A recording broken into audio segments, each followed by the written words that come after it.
YSR Congress party 15వ ఆవిర్భావ దినోత్సవాన్ని రాష్ట్ర వ్యాప్తంగా ఘనంగా జరిగాయి.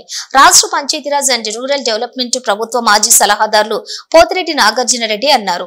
ఈ సందర్భంగా ఆయన మాట్లాడుతూ రాష్ట్రంలోని అన్ని జిల్లా కేంద్రాలలో యువత పోరు పేరుతో కలెక్టర్ కార్యాలయం వరకు ర్యాలీగా విద్యార్థులు, వారి యొక్క తల్లిదండ్రులు, వైఎస్ఆర్సీపీ నాయకులు, కార్యకర్తలు, అభిమానులు వేలాది మంది తరలివచ్చారన్నారు. దివంగత ముఖ్యమంత్రి వైఎస్ రాజశేఖర రెడ్డి ఉన్నప్పుడు దేశంలోనే మొదటిసారిగా ఫీజు రియంబర్స్మెంట్ తీసుకొచ్చి ఆర్థికంగా వెనుకబడ్డ అన్ని కులాల వారికి విద్య అందుబాటులోకి తెచ్చి డాక్టర్లు, ఇంజనీర్లుగా పీజీ చేసే వారికి అందరికీ ఫీజు రియంబర్స్మెంట్ ఇవ్వటం జరిగిందని ఆయన అన్నారు. వైఎస్ జగన్మోహన్ రెడ్డి ముఖ్యమంత్రిగా అయిన తరువాత కూడా గత 5 సంవత్సరాల్లో ఫీజు రియంబర్స్మెంట్ మరియు అమ్మఒడి ద్వారా ప్రతి ఒక్కరికి ఇవ్వటం జరిగిందని, ఇప్పుడు కూటమి ప్రభుత్వం ఎన్నికల ముందు ఇచ్చిన సూపర్ 6 హామీలు నెరవేర్చలేదని, విద్యార్థులకు ఫీజు రియంబర్స్మెంట్, నిరుద్యోగులకు 3000 రూపాయలు ఉద్యోగ అవకాశాలు కల్పించలేదని ఆయన ఆరోపించారు. సూపర్ 6 లోని ఏ ఒక్క హామీని కూడా నెరవేర్చలేదని, ప్రజలందరూ కూడా ఇప్పుడు బాధపడుతున్నారని, వ్యాపార రంగం, వ్యవసాయ గిట్టుబాటు ధరలు లేక బాధపడుతున్నారని, విద్యారంగం పూర్తిగా నాశనమైందని, ప్రభుత్వం 17 మెడికల్ కాలేజీలను ప్రైవేటు వారికి అప్పచెప్పడానికి ఈ ప్రభుత్వం ప్రయత్నిస్తున్నదని, రాష్ట్రానికి వచ్చినటువంటి మెడికల్ సీట్లను కూడా కూటమి ప్రభుత్వం వెనక్కి ఇవ్వటం జరిగిందని ప్రజలందరూ గమనిస్తున్నారని, తగిన సమయంలో ప్రజలే తగిన గుణపాఠం చెప్తారని ఆయన హెచ్చరించారు. రాబోయే రోజుల్లో వైఎస్ జగన్మోహన్ రెడ్డి ముఖ్యమంత్రి అవుతారని ఆయన అన్నారు. అందరికీ నమస్కారం.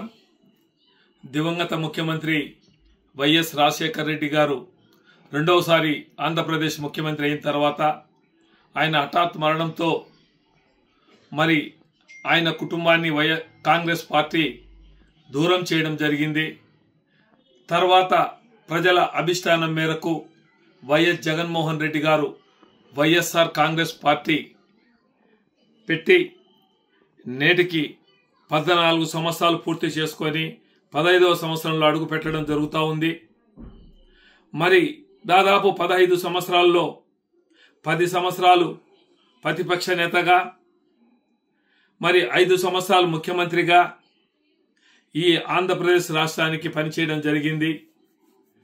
మరి దివంగత ముఖ్యమంత్రి రాజశేఖర రెడ్డి గారు దేశంలో ఎక్కడ ఏ ముఖ్యమంత్రి చేయని విధంగానటువంటి సంక్షేమ పథకాలు చేస్తూ, అందులో ఆరోగ్యశ్రీ కావచ్చు, మరి ఫీజు రింబర్స్మెంట్ను తీసుకొచ్చి సామాన్యమైనటువంటి ప్రజలకు కూడా, సామాన్యమైన అన్ని కులాలు, మతాలు, ప్రాంతాలు చూడకుండా ఆర్థికంగా వెనుకబడ్డ ప్రతి ఒక్కరికి కూడా విద్యను అందుబాటులోకి తీసుకువచ్చే విధంగా ఫీజు రింబర్స్మెంట్ తీసుకురావటం, దానివల్ల డాక్టర్లు, ఇంజనీర్లు, పీజీలు చేసే వాళ్ళందరూ కూడా కష్టపడి చదివి దేశ విదేశాల్లో కూడా ఈరోజు ఉద్యోగాలు చేస్తున్నారు, సాఫ్ట్వేర్లు, డాక్టర్లు, ఇంజనీర్లుగా.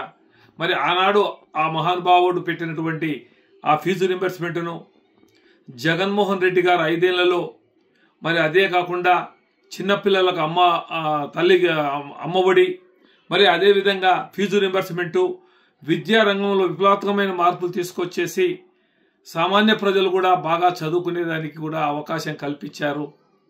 మరి అదేవిధంగా యువతకు ఉద్యోగ అవకాశాలు కల్పించారు. మరి కూటమి ప్రభుత్వం అధికారంలోకి రాకముందు సూపర్ 6 పథకాలని పెట్టి యువతకు మరి నిరుద్యోగ భృతి కానీ, ఫీజు రింబర్స్మెంట్ కానీ, తల్లికి వందనం కానీ, ఆయన చెప్పిన పథకాల్లో ఏ ఒక్కటి నెరవేర్చకుండా రైతులకు సంబంధించి గిట్టుబాటు ధరలు లేక, మరి అదే విద్యారంగాన్ని పూర్తిగా సర్వనాశనం చేయడం, మరి అదేవిధంగా ఆరోగ్యానికి సంబంధించి హాస్పిటల్లో మందులు సరిగా లేకపోవడం, ప్రతిది కూడా ఆయన ఈ టైంలో ఈ 10 నెలల కాలంలో ఇబ్బంది పడుతూ ఉన్నారు. మరి అదేవిధంగా మనకు వ్యాపార రంగాలైతేనేమి, మరి అన్ని రంగాల్లో కూడా కుదేలైపోయింది ఈ రాష్ట్రం. ఈ పొద్దు సామాన్య ప్రజలు కూడా జగనన్న ముఖ్యమంత్రి అయింటే బాగుండు అని చెప్పేసి ఈరోజు బాధపడతా ఉన్నారు. చంద్రబాబు గారు చెప్పినట్టు ఏ ఒక్కటి కూడా నెరవేర్చలేదు. మరి ఎప్పుడెప్పుడు మళ్ళీ ఎలక్షన్లు వస్తాయా, ఎప్పుడెప్పుడు జగన్ ముఖ్యమంత్రి చేసుకోవాలనే ప్రజల ఆలోచనలో ఉన్నారు. కాబట్టి ఆయన చెప్పిన పథకాలు ఏం నెరవేర్చలేదో రేపు ప్రజల దగ్గర వాళ్ళే సమాధానం చెప్పుకోవాల్సిన పరిస్థితి వస్తుంది.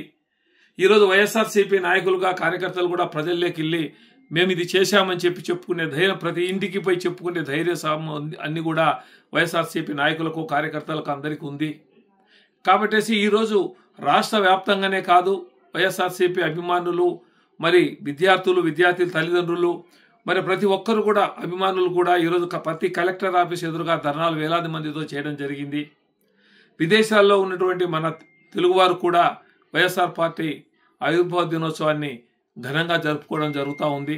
కాబట్టి ప్రజల్నే నమ్ముకున్నటువంటి వైఎస్ జగన్మోహన్ రెడ్డి గారు ఆ ప్రజలే మళ్ళీ ఆయన ముఖ్యమంత్రిగా పట్టం కట్టబెడతారని చెప్పేసని ఈ కూటమి ప్రభుత్వం చెప్పింది ఒకటి, చేసింది ఒకటి ప్రజలు అర్థం చేసుకున్నారు. కాబట్టేసి ప్రజలే తగిన గుణపాఠం చెప్తారని తెలియజేసుకుంటూ సెలవు తీసుకుంటున్నాను. నమస్తే.